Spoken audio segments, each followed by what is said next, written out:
किसी ने क्या खूब लिखा है कि लालच बुरी बला है, कहता है जमाना।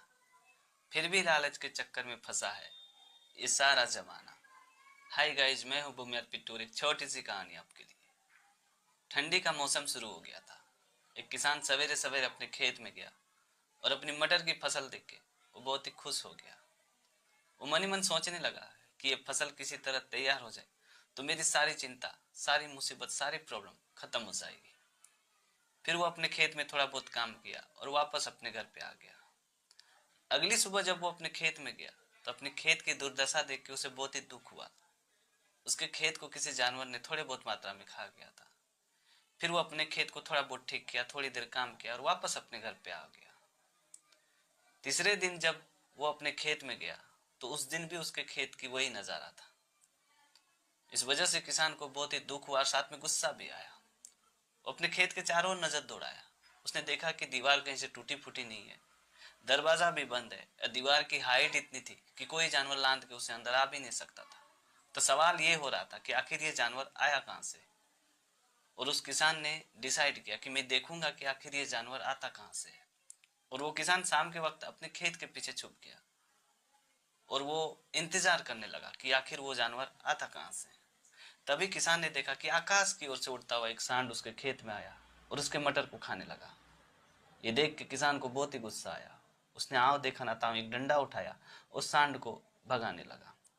सांड थोड़ी देर इधर उधर दौड़ा, फिर वो आकाश की ओर उड़ने लगा।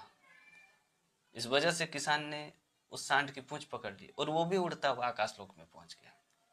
जब वो किसान आकाश में पहुंचा तो वहां का नजारा देख के वो बहुत ही खुश हो गया। क्या दृश्य थी, सुंदर सुंदर फल के पेड़ थे और सबसे खास बात यह थी कि वहां के फल बहुत ही बड़े बड़े मात्रा में थे। किसान ने जम के फल खाया, खूब आनंद उठाया। कुछ पल के लिए तो वो भूल ही गया था कि उसके खेत के साथ क्या दुर्दशा हुई थी। फिर शाम के वक्त जब वो सांड नीचे जमीन पे उतर रहा था तो किसान ने उसकी पूंछ पकड़ ली और वो भी साथ साथ में उतर गया। फिर किसान अपने दोस्तों से मिला और अपने दोस्तों को वो सारी बातें बताई। ये सुन के उसके दोस्त हंसने लगे और कहने लगे कि भला आकाश में भी फल का पेड़ हो सकता है क्या। तो किसान ने कहा कि अगर तुम लोगों को यकीन नहीं हो रहा, बिलीव नहीं हो रहा, तो तुम लोग भी मेरे साथ चल के देख लेना, फिर दूध का दूध और पानी का पानी हो जाएगा। उसके दोस्त राजी हो गए थे, लेकिन सवाल ये हो रहा था कि इतने सारे लोग वहां जाएंगे कैसे। फिर किसान ने एक योजना बनाई कि मैं जैसे सांड की पूंछ पकड़ूंगा, मेरी दो टांगे तुम लोग दो आदमी पकड़ लेना, फिर उस दो आदमी की चार टांगे चार आदमी पकड़ लेंगे और ऐसे एडजस्ट करके सभी हम लोग चले जाएंगे। सभी राजी हो गए थे और शाम के वक्त किसान और उसके सभी दोस्त उसके खेत के पीछे उस सांड के आने का बेसब्री से इंतजार करने लगे कि तभी अचानक वो सांड नीचे उसके खेत में आया। फिर किसान ने झट से उसकी पूंछ पकड़ ली। किसान के दो पैर दो आदमी पकड़ लिए और उस दो आदमी के दो पैर चार आदमी पकड़ लिए। ऐसे एडजस्ट करके सभी आकाशलोक की ओर जाने लगे। अभी थोड़ी देर में उन लोग आकाशलोक पहुंचने वाले थे कि उसमें से एक दोस्त के मन में लालच आ गया कि कैसा आम होगा, क्या नजारा होगा, जी भर के आम खाऊंगा। फिर उसने किसान से पूछा कि भाई एक बार बता दो कि आखिर कितना बड़ा बड़ा आम था। किसान ने कहा कि अभी हम लोग थोड़ी देर में तो पहुंचने वाले हैं, तुम खुद ही चल के देख लेना। पर वो था कि बार बार किसान को बोल रहा था कि भाई एक बार बता दो ना कि कितने बड़े बड़े आम था। तभी किसान को उसकी बातें बार बार सुन के गुस्सा आ गया और उसने दोनों हाथों से इशारा करते हुए कहा कि इतने बड़े बड़े आम थे। इशारा करते ही किसान का हाथ सांड की पूंछ से छूट गई और सभी एक तालाब में आके गिर गए।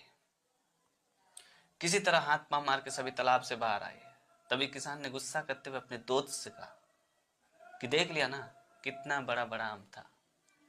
अपने दोस्त की बात सुन के उसके दोस्त की माथा शर्म से नीचे झुक गई और वो पछतावा हो रहा था उसे कि काश मैं थोड़ी देर सब्र कर लिया होता तो हम लोग सभी आकाश में होते, वहां का नजारा देखते, मजे लिए होते, फल खा रहे होते। मुझसे बहुत ही बड़ी गलती हो गई। तो दोस्तों इस कहानी से सीखने वाली बात यह है कि लालच करना सही बात है, लेकिन साथ ही धैर्य और सब्र रखना भी बहुत जरूरी है। कभी कभी हम अपनी मंजिल के एकदम करीब होते हुए भी अपनी मंजिल को हासिल नहीं कर पाते, क्योंकि उस वक्त हम अपने सब्र, अपने धैर्य को खो देते हैं। तो जीवन में हमेशा धैर्य और सब्र बनाए रखें, मंजिल आपके कदमों के नीचे होगी। तो दोस्तों आज की कहानी आपको कैसी लगी कमेंट करके ज़रूर बताना। और अगर आपने हमारे चैनल को अभी तक सब्सक्राइब नहीं किया तो प्लीज़ यार चैनल को सब्सक्राइब कर देना, क्योंकि इस तरह का कंटेंट मैं हमेशा अपने चैनल पे लाते रहता हूँ। तो आज के लिए इतना ही, मिलते हैं अगली वीडियो में एक नई टॉपिक के साथ, एक नई कहानी के साथ। तब तक के लिए जय हिंद, वंदे मातरम।